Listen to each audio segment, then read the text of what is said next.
نے اپنی بھویں اٹھائی اور اس آدمی کی طرف دیکھا۔ وہ اب بھی خوش آمدی انداز میں مسکرا رہا تھا۔ پروین نے مزاحیہ انداز میں پوچھا، کیا تم بڑی بہن کو جانتے ہو؟ اس نے سر ہلایا۔ نہ صرف میں بڑی بہن کو جانتا ہوں بلکہ میں iron school of martial arts کے بڑے بھائی کو بھی جانتا ہوں۔ کیا تم ان سے ملنا چاہتی ہو؟ پروین، اگر اس نے پچھلی بات نہ کہی ہوتی تو شاید وہ دھوکہ کھا لیتی۔ پروین کے ہونٹوں پر مسکراہٹ آ گئی اور اس نے پوچھا، تم مجھے بڑی بہن سے کیسے ملواؤ گے؟ آدمی نے جوش سے وضاحت کی، ہم نے بڑی بہن کو مدعو کیا ہے۔ Quinn school of martial arts نے اعلان کیا ہے کہ بڑی بہن مقابلے میں حصہ لے گی اور وہ اپنا حق واپس لے گی، یعنی چیمپئن کا خطاب۔ چونکہ بڑی بہن یہاں ہے، ہم یقیناً میزبان ہونے کے ناطے اپنی پوری کوشش کریں گے۔ اس نے ادھر ادھر دیکھا، آہستہ آواز میں قریب کے ایک کمرے کی طرف اشارہ کیا اور کہا، بڑی بہن وہاں آرام کر رہی ہیں، مجھے مزید $3000 دو، میں تمہیں ان کے ساتھ تصویر لینے دوں گا۔ پروین، یہ بھی ناممکن نہیں کہ اگر تم دستخط بھی لینا چاہو۔ جب آدمی مسلسل باتیں کر رہا تھا تو پروین انکار کرنے ہی والی تھی کہ پیچھے سے ایک دبی دبی مگر پرجوش آواز سنائی دی، میں کروں گا۔ پروین، اس نے پلٹ کر دیکھا تو ایک سفید رنگت والا، سیاہ لباس پہنے، سیاہ ماسک لگائے ایک دبلا پتلا لڑکا تیزی سے آ رہا تھا۔ وہ ایسے بھاگتا ہوا آیا جیسے ڈرتا ہو کہ بڑی بہن سے ملنے میں دیر نہ ہو جائے۔ اس نے آدمی کا ہاتھ پکڑا اور کہا، اگر تم مجھے بڑی بہن سے ملواؤ گے تو میں تمہیں 15,000 دوں گا۔ پروین سے باتیں بنانے والا آدمی یہ سن کر چپ ہو گیا۔ کچھ لمحے بعد اس نے مسکرا کر کہا، کوئی مسئلہ نہیں، مگر ایک شرط ہے، جب تم بڑی بہن سے ملو گے تو مارشل آرٹس کے مقابلے کی بات نہیں کرو گے۔ اور ہاں، بڑی بہن کو لوگوں کا قریب آنا پسند نہیں، وہ زیادہ باتیں بھی نہیں کرتی۔ لڑکے نے فوراً پوچھا، پھر انہیں کیا پسند ہے؟ آدمی نے جھوٹ گھڑ لیا، انہیں سونا پسند ہے۔ لڑکا، پروین۔ اب آدمی نے پروین پر توجہ دینا بند کر دی اس لڑکے کو آگے لے جانے لگا۔ تم نے پیسے ٹرانسفر کر دیے؟ لڑکا، ہاں کر دیے، اب بڑی بہن کہاں ہے؟ یہ احمق لیکن امیر لڑکا آخر آیا کہاں سے تھا؟ پروین نے سر ہلایا اور دوسری طرف بڑھ گئی۔ اس نے ایک بھاری دروازہ کھولا۔ جو ہی ہلکا سا کریک کھلا تو اندر سے شور کی آوازیں اتنی تیز آئیں کہ اس کے کان بجنے لگے۔ وہ اندر گھسی اور دروازہ خود بخود آہستہ سے آہستہ بند۔ اب پروین نے منظر صاف دیکھا۔ یہ کہنا غلط نہ ہوگا کہ حال لوگوں سے کھچا کچ بھرا ہوا تھا۔ سامنے صرف سروں کا سمندر نظر آ رہا تھا۔ معلوم نہیں یہ بیسمنٹ کس چیز کا بنا تھا، مگر آواز بالکل باہر نہیں جاتی تھی۔ نیو یارک کی ایک عام سی عمارت کے تہہ خانے میں کوئی مارشل آرٹس کا خفیہ مقابلہ ہو رہا تھا، یہ کوئی سوچ بھی نہیں سکتا تھا۔ روشنی اتنی زیادہ تھی جیسے دن کا اجالا ہو۔ اطراف میں بوفے ٹیبل لگے تھے، کھانے بھی موجود تھے، لیکن سیاحتی مقامات کی طرح قیمتیں عام جگہوں سے کہیں زیادہ تھیں۔ پروین نے چاروں طرف نظر دوڑائی تو 8 فائٹنگ رنگ دیکھے، سبھی میں میچ جاری تھے۔ اسی وقت ایک سٹاف ممبر اس کے پاس آیا اور پوچھا، آپ دیکھنے آئی ہیں یہ مقابلہ کرنے؟ پروین نے اپنا کڑا دکھایا اور کہا، میں مقابلہ کرنے آئی ہوں۔ سٹاف ممبر نے فوراً سر ہلایا، ٹھیک ہے، میرے ساتھ آئیے، تمام مقابلہ کرنے والے بیک سٹیج تیار ہوتے ہیں۔ اچھا، پروین نے جواب دیا۔ وہ بھیڑ سے گزرتی اس کے ساتھ بیک سٹیج پہنچی۔ سٹاف نے اس کا نمبر کمپیوٹر میں درج کیا اور بولا، آج آپ کے 2 میچ ہیں، پہلا 7 بجے ہوگا، پھر آپ کو کچھ آرام کا وقت ملے گا۔ اس کے بعد دوسرا میچ، آپ 1 گھنٹہ آرام کرنا چاہیں گی یا؟ ماسک کے باوجود وہ پہچان گیا کہ یہ عورت ہے، وہ بھی خوش شکل، اس لیے اس نے خاص نرمی سے بات کی۔ 2 منٹ کافی ہیں، پروین نے کہا۔ کیا؟ صرف ہاتھ دھونے کا وقت چاہیے؟ سٹاف حیرانی کے بعد وہ بولا، آپ کو اتنا غرور نہیں کرنا چاہیے لڑکی۔ فروین نے پوچھا میرا پہلا مقابلہ کس کے ساتھ ہے؟ اس نے شیڈیول دیکھ کر کہا ایک آدمی کے ساتھ جس کا نام ہے تھکا ہوا رینو۔ وہ اب کنسٹرکشن کا کام کرتا ہے لیکن پہلے مارشل آرٹسٹ رہا ہے۔ فروین اچھا۔ پھر اس نے پوچھا اور دوسرا میچ؟ سٹاف ایک نئے آنے والے کے ساتھ، اس کا نام ہے دودھ کا شوقین۔ فروین اچانک اسے پوچھا میں Aaron school of martial arts کے بڑے بھائی سے مقابلہ کیسے کر سکتی ہوں؟ سٹاف ایک دم حیران رہ گیا۔ ایک نو آموز لڑکی فوراً سب سے بڑے ماسٹر کو کیسے چیلنج کر سکتی ہے؟ فروین پریشان ہو گئی۔ اس کا مطلب کیا ہے؟ سٹاف نے وضاحت کی یہ ٹورنامنٹ 6 کلاسوں میں بٹا ہوا ہے، اے سے ایف تک۔ جو نئے شامل ہوتے ہیں وہ کلاس اے سے شروع کرتے ہیں، 10 میچ جیتنے کے بعد کلاس بی میں جاتے ہیں، پھر مزید 10 جیت کر سی میں، ایسے ہی آگے جب تک کوئی ایف تک پہنچے گا۔ شاید صرف 20 لوگ بچیں گے۔ بڑا بھائی 10 سال پہلے کا چیمپئن ہے، اس لیے وہ براہ راست کلاس ایف سے شروع کرتا ہے۔ اس وقت کے دوسرے سے 10ویں نمبر والے کلاس ای سے شروع کرتے ہیں اور کوئی بھی اپنی کلاس سے اوپر والوں کو چیلنج نہیں کر سکتا۔ فروین کیا مطلب بڑے بھائی سے مقابلہ کرنے کے لیے اسے پہلے 60 میچ جیتنے ہوں گے؟ یہ تو اس کے سونے کے وقت کا ضیاع ہے۔ فروین سخت جھنجھلا گئی۔ سٹاف نے مشورہ دیا آپ کچھ کھا لیں تاکہ طاقت بحال رہے۔ مقابلہ کرنے والوں کے لیے کھانا مفت ہے، آپ کے لیے نیک تمنائیں۔ ٹھیک ہے، فروین نے کہا۔ وہ بیک اسٹیج سے نکل کر کھانے کی میز کی طرف گئی۔ شیڈیول کے مطابق ایک دن میں زیادہ سے زیادہ 2 میچ ہو سکتے تھے۔ جیت کا فیصلہ ماسک اتارنے سے ہوتا تھا، کسی کو زیادہ زخمی کرنا منع تھا۔ اصل مقصد عزت و وقار کے ساتھ مقابلہ کرنا تھا۔ اس رفتار سے تو بڑے بھائی تک پہنچنے میں 1 مہینہ لگ جائے گا، یہ بہت لمبا وقت تھا۔ فروین خوش نہیں تھی۔ اس نے کیک لینے کا سوچا، لیکن جو ہی آگے بڑھی تو ایک لمبا قداور شخص نظر آیا جو ایک ننھی سی بچی کو گود میں لیے تھا۔ دونوں نے ماسک پہنے تھے لیکن فروین اپنی بچی کو کیسے پہچان پاتی؟ وہ سالس اور فروین تھے، وہ سالس اور شمائل تھے۔ فروین کی بھویں سکڑ گئیں۔ جیسے ہی وہ قریب پہنچی ایک سٹاف ممبر اچانک سالس کے پاس آیا اور ادب سے بولا بڑے بھائی۔ فروین وہ رکی اور اس کی طرف حیرانی سے دیکھنے لگی۔ سالس جسے شاید کچھ احساس ہوا نے آنکھ کے کنارے سے ادھر دیکھا۔ جب اس نے قریب کھڑی باوقار عورت کو دیکھا تو سیدھا کھڑا ہو گیا اور نرم لہجے میں بولا آپ غلطی پر ہیں سٹاف ممبر۔ یہ کہہ کر پیچھے دیکھے بغیر ہی سالس شمائل کو باہوں میں لیے پلٹ کر رخ موڑ لیا۔ جیسے ہی اس نے فروین کو دیکھا تو اس کی پیشانی پر بل پڑ گئے اور اس نے کہا شمائل اس کو دیکھو، یہ تمہاری ماں جیسی کیوں لگ رہی ہے؟ شمائل نے بڑی بڑی آنکھیں جھپکیں۔ اس نے جواب دیا یہ مما جیسی نہیں لگ رہی، یہ واقعی مما ہے۔ سالس نے پوچھا کیا تمہاری ممی کی کمر اتنی پتلی ہے؟ شمائل نے گردن گچھی اور کہا ہاں میں روز انہیں کمر سے گلے لگاتی ہوں، مجھے اچھی طرح پتہ ہے۔ سالس نے آہ بھری، اب سمجھا کہ تم پہچان گئی، مگر میں کیوں نہیں پہچان پایا؟ میں نے کبھی تمہاری ممی کو کمر کو چھوا ہی نہیں۔ شمائل نے اس کی طرف دیکھا، پھر افسوس سے کہا ڈیڈی آپ تو بہت بیچارے ہیں۔ فروین آج سالس نے سیاہ آرام دہ لباس پہنا ہوا تھا، اس کا ماسک بھی کالا تھا۔ شمائل نے چاندی کا پردار آدھا ماسک لگایا ہوا تھا۔ یہ خاندان کے لوگ تھے، ماسک پہن کر بھی ایک دوسرے کو نہ پہچانا ناممکن تھا۔ تینوں جلدی آپس سے مل گئے۔ فروین نے پوچھا تم شمائل کو یہاں کیوں لائے ہو؟ جب وہ بیرون ملک رہتے تھے تو فروین ہمیشہ شمائل کو آنکھیں بند کرنے پر مجبور کرتی تھی۔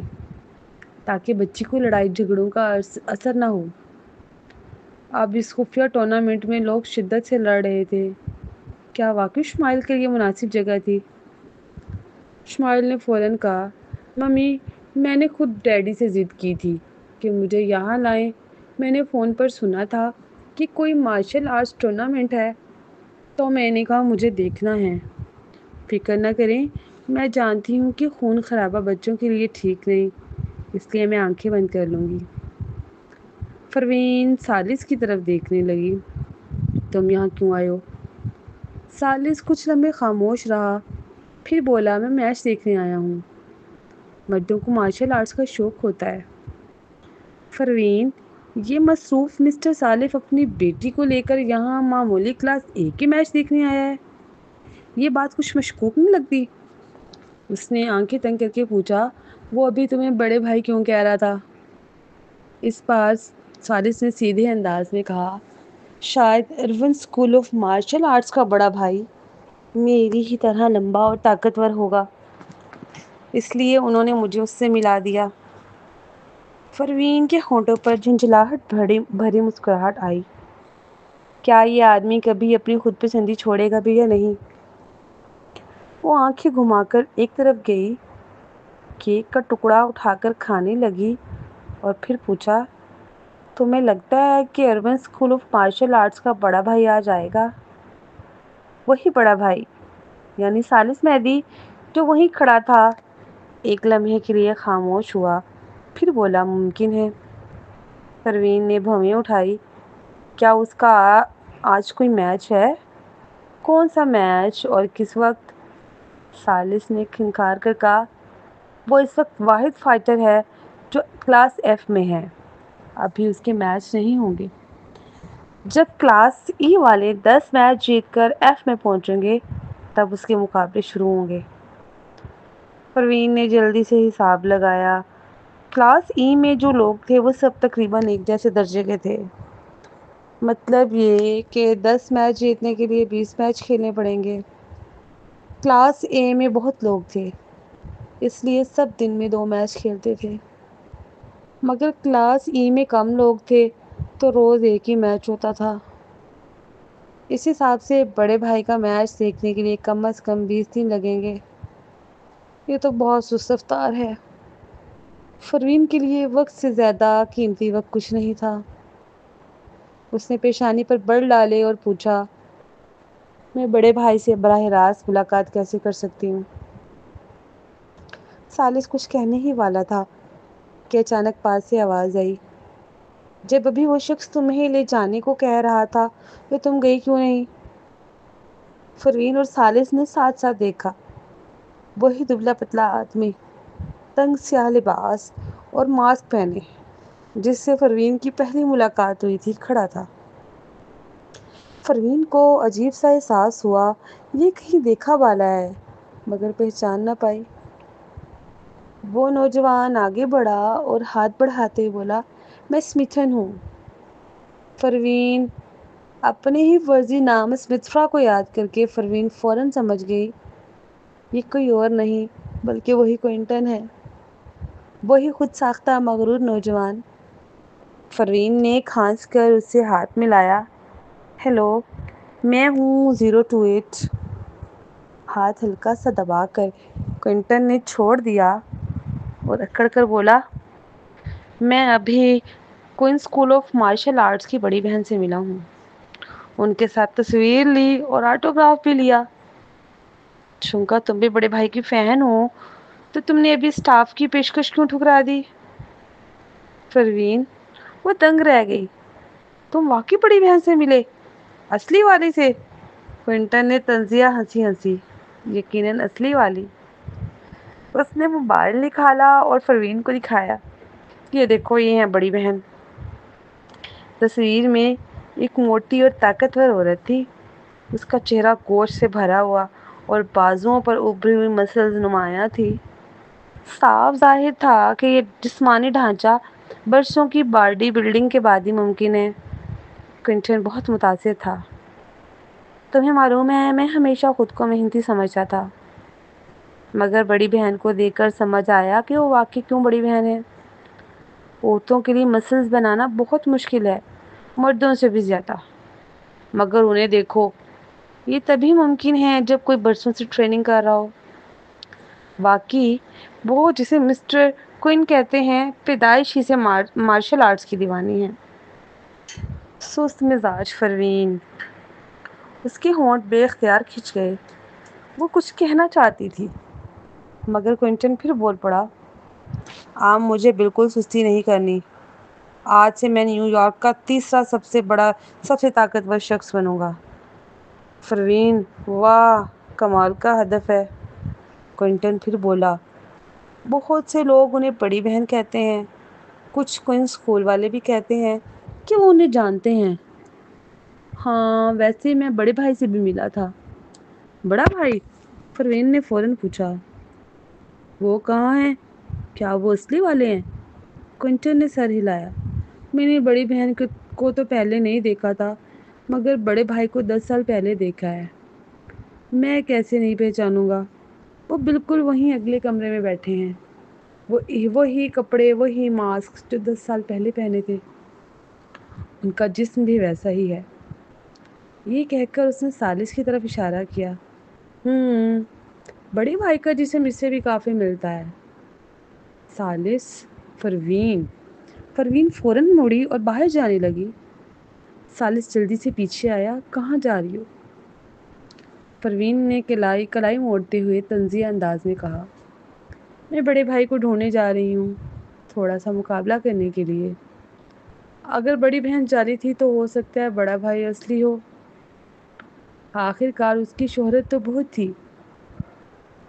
یہ سنتے ہی ثالث کی کمر کے مسلز تن گئے۔ جیسے ہی دونوں ہال سے نکلے تو دیکھا کہ چند لوگ ایک طاقتور اور موٹی عورت کو لا رہے ہیں۔ اسے دیکھ کر وہ سب چلائے، راستہ دو، راستہ دو، queen school of martial arts کی بڑی بہن آ رہی ہیں۔ پروین وہیں کھڑی رہی۔ اس سے پہلے کہ وہ کچھ کر پاتی، ایک گروپ زور و شور سے چلتے ہوئے شمائل، ثالث اور اس کے پاس سے گزر گیا۔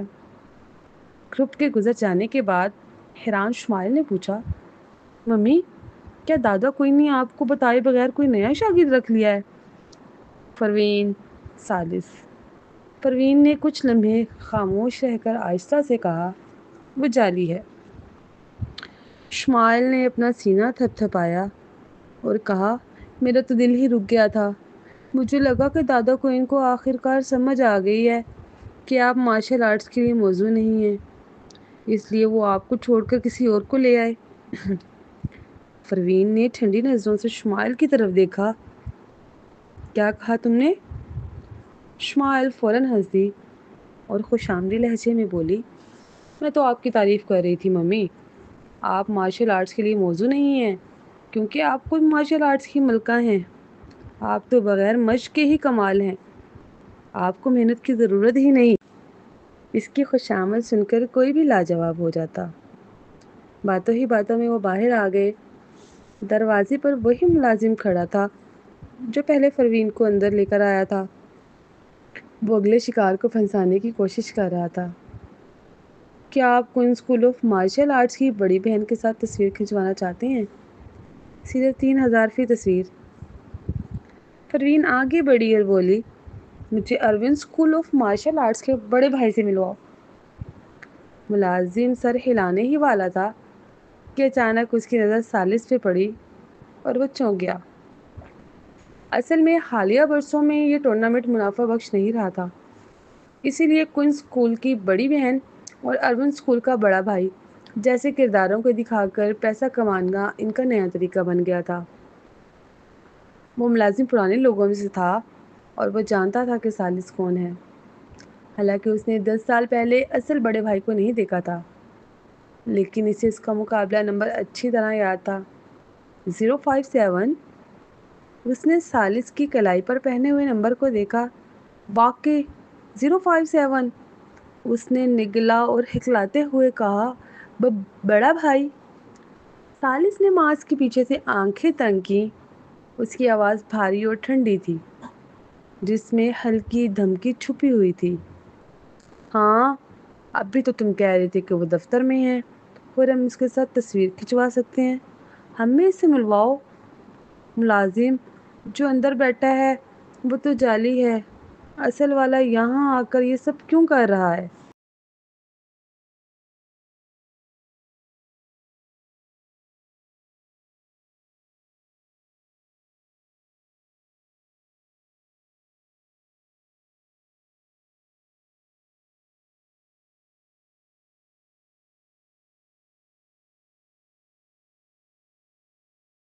بہرحال چونکہ بڑے بھائی خود یہ کہہ رہے تھے اس لیے انہیں لے جانا نہیں تھا۔ اس نے خانسا اور بولا ادھر آئیے۔ اب وہ بڑی سنجیدگی سے راستہ دکھا رہا تھا جس پر پروین کو شک ہوا۔ ابھی تو وہ پیسے لیے بغیر بات کرنے کو تیار نہیں تھا، اب اچانک اتنا فرما بردار کیوں ہو گیا؟ کہ یہ بعد میں لوٹنے کا ارادہ رکھتا ہے؟ اسی دوران وہ سب ایک کمرے کے دروازے تک پہنچے۔ ملازم نے دستک دی، دروازہ کھلا۔ اندر ایک نقاب پوش شخص بڑے سکون سے صوفے پر بیٹھا تھا۔ اس کا چہرہ نظر نہیں آ رہا تھا لیکن اس کے انداز سے تکبر جھلک رہا تھا۔ اس نے ماتھے پر بل ڈال کر کہا، پھر کیوں پریشان کر رہے ہو؟ ملازم نے خانسا، یہ دونوں آپ سے ملنا چاہتے ہیں۔ نقاب پوش سرد لہجے میں بولا، میں مصروف ہوں، اگر کوئی کام نہیں ہے تو نکل جاؤ۔ پروین نے اچانک کہا، مجھے ایک کام ہے۔ نقاب پوش فوراً اس کی طرف متوجہ ہوا، کیا کام ہے؟ اس سے پہلے کہ ملازم کچھ کہہ پاتا ایک سایہ تیزی سے آگے بڑھا۔ پروین کمرے میں گھسی اور اس نے ایک زوردار گھوسا سیدھا بڑے بھائی کے چہرے پر مارا۔ اس کا وار اتنا تیز اور طاقتور تھا کہ بڑا بھائی ششد رہ گیا۔ اگلے ہی لمحے اس کی آنکھیں بند ہو گئیں اور وہ بے ہوش ہو کر گر پڑا۔ ملازم: وہ غصے سے چلایا، یہ کیا کر رہی ہو؟ تم نے بڑے بھائی کو مار ڈالا؟ پروین حیرت زدہ اپنے مکے کو دیکھنے لگی، پھر زمین پر پڑے شخص کی طرف دیکھا جس کے ماسک کے نیچے سے خون بہہ رہا تھا۔ کمرے میں ایک عجیب سی خاموشی چھا گئی۔ اسی دوران سالس نے گہری آواز میں کہا، وہ بے ہوش ہو گیا ہے، اسے فوراً ہسپتال لے جاؤ۔ سالس کے کہنے پر ملازم کچھ بول نہ سکا اور فوراً ڈاکٹروں کو بلا لیا۔ ٹورنامنٹ میں پہلے ہی ڈاکٹر موجود تھے تاکہ زخمی کھلاڑیوں کا علاج کیا جا سکے۔ وہ فوراً آ گئے اور زخمی شخص کو لے گئے، یہاں تک کہ وہ ملازم بھی خاموشی سے غائب ہو گیا۔ کسی نے پروین سے کچھ نہیں کہا۔ پروین: وہ حیران تھی، یہ لوگ مجھے ایسے جانے دے رہے ہیں، لیکن جیسے ہی اس نے سالس کی طرف دیکھا وہ چونک گئی۔ سالس کی نظروں میں ایک عجیب سا تاثر تھا، جیسے وہ خود ہی غصے کا شکار ہوا ہو۔ وہ خانس کر بولا، کیا تم واقعی بڑے بھائی کو اتنا مارنا چاہتی ہو؟ پروین نے سنجیدگی سے سر ہلایا، ہاں۔ اس نے مکے کی طرف دیکھ کر افسوس بھری سانس لی۔ بدقسمتی سے ابھی والا تو جعلی تھا، میں نے جان بوجھ کر گھونسا آہستہ مارا تھا، پھر بھی وہ بچ نہ سکا، اور اوپر سے ملازم نے بھی کچھ نہیں کہا، اس کا مطلب ہے میں نکلی تھا۔ اس نے ہوا میں مکہ لہرایا، کاش میں اصلی بڑے بھائی کے منہ پر یہ مکہ مار سکوں۔ سالس: اچانک اسے اپنے گال میں درد محسوس ہوا۔ اس کے بعد پروین اور سالس دوبارہ میدان میں واپس آ گئے۔ جلد ہی پروین کا میچ شروع ہونے والا تھا۔ وہ رنگ نمبر 6 میں کھڑی تھی، جیسے ہی میزبان نے اس کا نمبر 028 پکارا وہ آگے بڑھی۔ اچانک ایک نقاب پوش نوجوان اسمیتھن سامنے آ گیا۔ اس نے پروین کو روک کر کہا، ارے کیا تم واقعی مقابلے میں حصہ لینے جا رہی ہو؟ پروین: اس نے اس لڑکی کی طرف دیکھا اور پوچھا، کیا مسئلہ ہے؟ اسمیتھن نے کندھے اچکائے، تمہاری بدقسمتی دیکھو، تمہارا پہلا مقابلہ تھکے ہوئے رینو سے ہے، پتہ ہے؟ وہ نیا ہے مگر لگاتار 9 مقابلے جیت چکا ہے۔ اگر وہ تمہیں بھی ہرا دے تو سیدھا کلاس بی میں چلا جائے گا۔ پروین نے بھویں سکوڑی، تو پھر؟ اسمیتھن نے اسے قائل کرنے کی کوشش کی، کہ تم نے اسے دیکھا نہیں؟ وہ ایک دیو ہیکل آدمی ہے، ایک ہی مکے میں تمہیں گرا دے گا۔ میری رائے مانو اور مقابلہ چھوڑ دو، ورنہ اگر تمہیں گھٹنوں کے بل گر کر رحم کی بھیک مانگنی پڑی تو برا لگے گا۔ پروین: اسمیتھن نے گردن اکڑا کر کہا، ایسے کیوں دیکھ رہی ہو؟ وہ میرا بھی اگلا حریف ہے، تم چھوڑ دو، میں تمہارا بدلہ لے لوں گا۔ کوئنٹن حسب معمول اپنی بڑائی کے وہم میں مبتلا لگ رہا تھا۔ پروین بے اختیار اپنا ماتھا تھام کر بولی، کہ تم سب کے ساتھ اتنے ہی مددگار اور پرجوش ہوتے ہو؟ کوئنٹن: اس کے سوال نے کوئنٹن کو چونکا دیا۔ وہ خالی نظروں سے پروین کو دیکھنے لگا۔ لمحہ بھر کے لیے اسے بھی لگا جیسے وہ کچھ عجیب سا برتاؤ کر رہا ہے۔ آخر وہ اتنا فضول اور دوسروں کے معاملات میں دخل انداز کب سے بن گیا تھا؟ وہ خود بھی اپنی کیفیت بیان نہیں کر پا رہا تھا، بس اتنا تھا کہ اس عورت کا پرسکون اور ٹھہرا ہوا رویہ بار بار اسے پروین کی یاد دلاتا تھا۔ آخرکار وہ کافی عرصے سے پروین کا پیچھا کرتے ہوئے اس کی حفاظت کر رہا تھا۔ اس نے ناک سے آواز نکالی اور کہا، لگتا ہے میں فضول ہی ضرورت سے زیادہ فکر کر رہا تھا۔ یہ کہہ کر وہ پلٹ گیا۔ پروین: کیا اس نے ابھی اس سے ناراض کر دیا تھا؟ ورنہ وہ شخص جو ہر وقت بڑائی جتاتا رہتا اچانک اتنا سرد کیوں پڑ گیا؟ پروین نے زیادہ سوچا نہیں کیونکہ وہ اب رنگ میں داخل ہونے والی تھی۔ داخل ہونے سے پہلے اس نے پیچھے مڑ کر شمائل کی طرف دیکھا۔ شمائل فوراً اشارہ سمجھ گئی، اپنی آنکھوں پر ہاتھ رکھ کر بولی، فکر نہ کریں ممی، میں تیار ہوں، بعد میں ڈیڈی کو نظم سناؤں گی۔ پھر پروین نے سالس کی طرف دیکھا۔ وہ کچھ کہنے ہی والی تھی کہ سالس نے اسے پہلے ہی سر ہلا کر کہا، وہ جو بھی نظمیں سنائے گی میں بعد میں تمہیں بتا دوں گا۔ پروین نے ہاں میں سر ہلایا، لیکن جب وہ رنگ کی طرف جا رہی تھی تو دل میں عجیب سا احساس ہوا۔ ابھی ان کی ہم آہنگی کچھ زیادہ ہی اچھی نہیں تھی۔ یہ تو بالکل ایسے لگ رہا تھا جیسے وہ تینوں ایک خاندان ہو۔ اس نے کھانسی کی۔ اسی دوران سامنے کھڑے تھکے رینو نے تنزیہ کہا، تم نہ صرف عورت ہو بلکہ ایسے لباس میں رنگ میں آئی ہو، لڑنے آئی ہو یا بوائے فرینڈ ڈھونڈنے؟ پروین ذرا چونکی۔ اس نے نیچے دیکھ کر اپنے کپڑوں پر نظر ڈالی۔ جہاں پردہ ہونا چاہیے تھا سب ڈھکا ہوا تھا۔ تو پھر مسئلہ کیا تھا؟ اس نے بھویں سکیڑ لی، لیکن تماشائی زور سے ہنسنے لگے۔ واقعی یہ تو عورت ہے، عورت یہاں آ کر تماشا کر رہی ہے۔ اگرچہ آج کل بہت سی لڑکیاں مارشل آرٹ سیکھ رہی تھیں، لیکن جسمانی طاقت میں مرد فطری طور پر زیادہ مضبوط تھے۔ عورتیں کئی شعبوں میں آگے بڑھ گئی تھیں، مگر مارشل آرٹس میں طاقتور عورتیں اب بھی کم ہی ملتی تھیں۔ تماشائیوں میں بیٹھی چند خواتین اس بات پر ناراض ہوئیں۔ انہوں نے کہا، عورتوں میں کیا برائی ہے کہ تم نے ایکوین اسکول آف مارشل آرٹس کی بڑی بہن کو بھلا دیا؟ بالکل، کہ صرف عورت ہونے کی وجہ سے کوئی لڑ نہیں سکتی۔ اگر اتنے ہی بہادر ہو تو جا کر بڑی بہن کو اکیلے کے مقابلے میں چیلنج کرو۔ یہ سن کر ارد گرد کے مرد خاموش ہو گئے اور بات بدل دی۔ نہیں، ہمارا وہ مطلب نہیں تھا، ہم تو بس یہ کہہ رہے ہیں کہ وہ لباس ٹھیک نہیں۔ ہاں، اگر وہ ڈریس پہنے گی تو ٹانگیں کیسے ہلائے گی؟ بعد میں تو مسائل ہوں گے۔ رنگ کے اندر رینو نے بھی ماتھے پر بل ڈالتے ہوئے کہا، شروع کریں؟ پروین اطمینان سے کھڑی رہی۔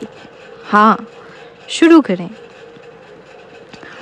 رینو نے پھر کہا، کیا تم پہلے جا کر کپڑے بدلنا چاہتی ہو؟ میں انتظار کر سکتا ہوں۔ پروین حیران ہوئی۔ کیوں؟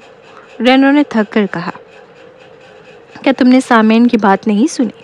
اگر اسی لباس میں لڑو گی تو ٹانگوں کا زیادانہ نہیں ہلا سکو گی۔ پروین نے دوبارہ اپنے لباس کی طرف دیکھا اور تب جا کر سمجھ گئی کہ وہ کس بات کر رہا ہے۔ اوہ، تمہاری یہ بات ہے؟ رینو نے سر ہلایا۔ تماشائی بھی مطمئن ہو گئے، یہاں تک کہ نیچے بیٹھا کوئنٹن بھی ہونٹوں پر طنزیہ مسکراہٹ لے آیا۔ کتنی بیوقوف عورت ہے، اتنے اوباش مردوں کے بیچ لڑنے آئی ہے اور لباس بھی ایسا پہنا ہے۔ دیکھیں اب یہ کیا کرتی ہے۔ لیکن اچانک پروین بولی، اوہ کوئی بات نہیں، میں ویسے بھی ٹانگوں کا استعمال نہیں کروں گی۔ سب تماشائی حیران رہ گئے۔ وہ اپنی آنکھوں پر یقین نہ کر پائے۔ یہ عورت ٹانگوں کا استعمال نہیں کرے گی، کیا مطلب ہے؟ کیا وہ صرف ہاتھوں سے لڑے گی؟ مگر ایک عورت کی مٹھی میں آ کر کتنی طاقت ہو سکتی ہے؟ کوئنٹن نے طنزیہ انداز میں سوچا، کیا یہ سمجھتی ہے کہ صرف زبان چلا کر جیت سکتی ہے؟ اگر تو شروع ہوتے ہی ہار مان لے تو واقعی ٹانگوں کی ضرورت نہیں، بلکہ ہاتھوں کی بھی نہیں۔ اسی دوران رینو بولا، تم؟ پروین نے بیزاری سے کہا، فضول باتیں بند کرو، شروع کرتے ہیں۔ اصل میں وہ کب کی لڑائی ختم کر چکی ہوتی، لیکن اتنی باتوں نے اس کی توانائی ضائع کرتی تھی۔ اس نے ایک انگلی سے اشارہ کیا اور رینو کو للکارا، آؤ شروع کرو۔ رینو، یہ عورت مرد ہونے کے باوجود اسے اشتعال دلا رہی تھی۔ وہ غصے سے بولا، اب خود بلایا ہے تو انجام بھی بھگتو گی۔ اس نے پوری طاقت سے گھونسا پروین کی طرف مارا۔ یہ اس کا وہی وار تھا جس سے اس نے پہلے 9 مخالفین کو گرایا تھا۔ تماشائیوں نے آنکھیں بند کر لی۔ یہ کیا کر رہا ہے؟ ایک نازک سی لڑکی پر اپنا قاتل وار استعمال کر رہا ہے۔ کوئنٹن نے اپنا ماتھا تھام لیا۔ رینو اتنی تیزی سے وار کر رہا تھا کہ 0 to 8 کی شاید ہار ماننے کا وقت بھی نہ ملے، لیکن اگلے ہی لمحے ایک زوردار آواز دھڑام کوئی زمین پر زور سے گرا تھا۔ کوئنٹن نے ترس کھا کر رنگ کی طرف دیکھا، سوچتے ہوئے کہ وہ عورت اب کس حال میں ہوگی۔ جیسے ہی پروین نے اوپر دیکھا وہ چونک گئی۔ رنگ کے ارد گرد کوئی رکاوٹ نہیں تھی۔ اگر کوئی گر جاتا تو یہ شکست سمجھی جاتی۔ اس وقت سیاہ لباس پہنے ایک عورت وہاں کھڑی تھی۔ تہ خانے کی ہوا گزر رہی تھی اور اس کی کالی پوشاک غرور سے لہرا رہی تھی۔ اس کے سامنے ٹائرڈ رینو زمین پر گر چکا تھا۔ وہ بالکل نڈھال ہو کر بے ہوش ہو گیا تھا۔ سب کوئنٹن کی آنکھیں بھی تنگ ہو گئیں۔ اوہ خدا! پورا مجمع ہلچل میں آ گیا۔ سب پوچھنے لگے، تم نے دیکھا یہ کیا ہوا؟ رکو، ٹائرڈ رینو کسی کو مارنے گیا تھا لیکن وہ خود کیوں گر گیا؟ کسی نے ہچکچاتے ہوئے کہا۔ میں نے دیکھا 028 نے ہاتھ بڑھا کر آہستہ سے ٹائرڈ رینو کو چھوا تھا۔ ہجوم پھر سے سناٹے میں ڈوب گیا۔ پھر سب نے دیکھا کہ 028 نے اپنی کلائی مسلر ہچکچاتے ہوئے چاروں طرف دیکھا۔ کیا یہ ختم ہو گیا؟ تب جا کے ریفری ہوش میں آیا اور اعلان کیا 028 جیت گئی۔ پروین ایک طرف چل پڑی اور رنگ سے نیچے کود گئی۔ تماشائی فوراً خوف سے راستہ چھوڑ گئے۔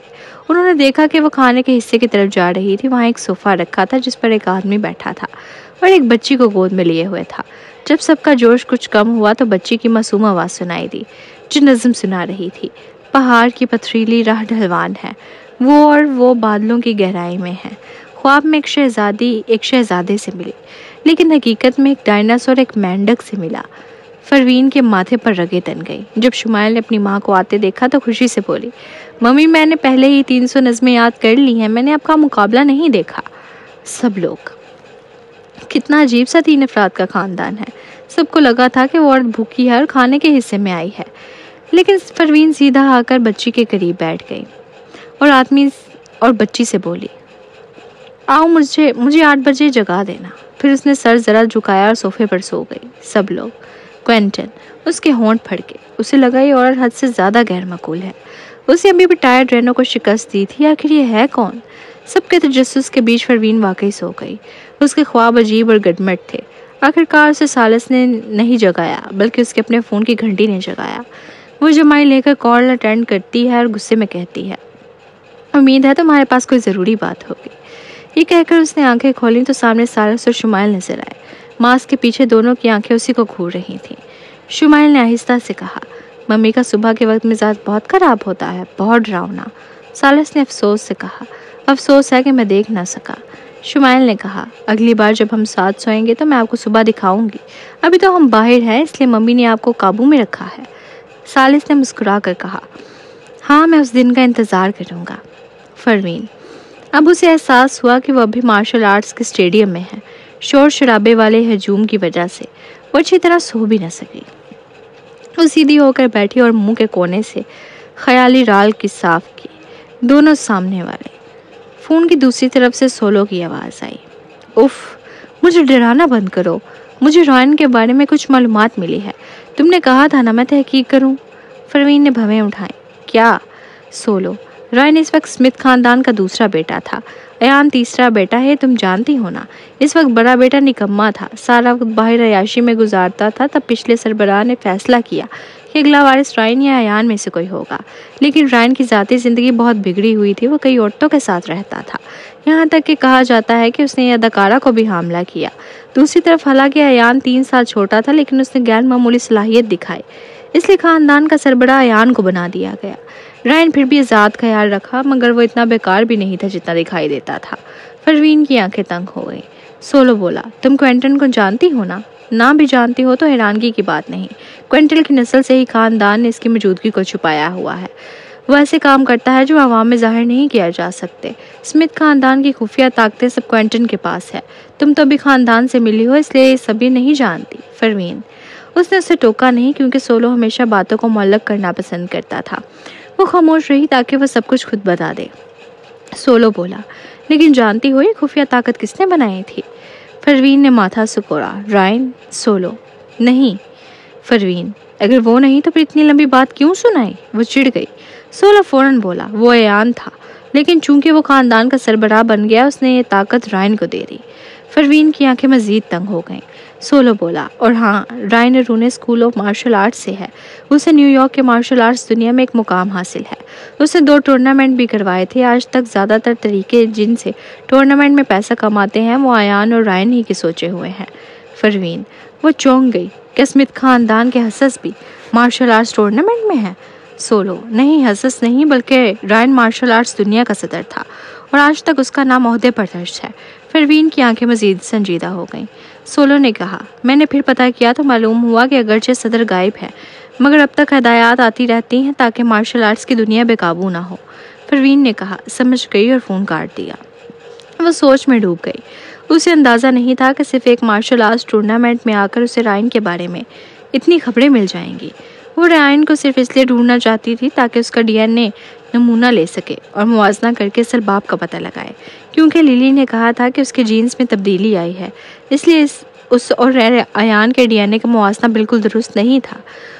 اسی سوچ میں تھی کہ اچانک اس نے قریب ہی ایک پھٹے پرانے کپڑوں والا شخص دیکھا۔ وہ چونک گئی، یہ تو اولڈ میڈ ہی تھا۔